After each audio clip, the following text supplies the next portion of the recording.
Hello friends, in this quick tutorial I'm gonna show how to add gradient to text in Premiere Pro. First of all, I'm gonna making a new title text.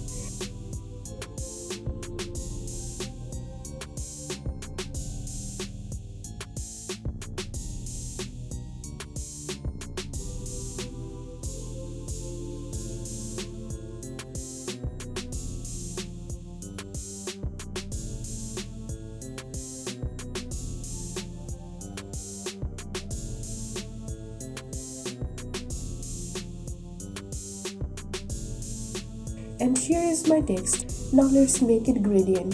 Click this fill type and select linear gradient from here.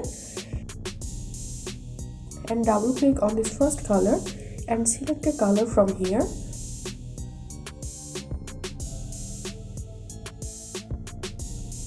Double click another color and choose different color.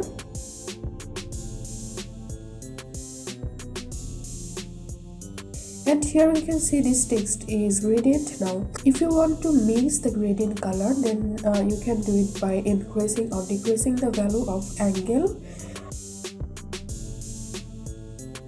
For now, I'm making it 0. Now simply drag the text into timeline, and that's it. If you benefited a little from this video, then make sure to subscribe this channel. Thank you.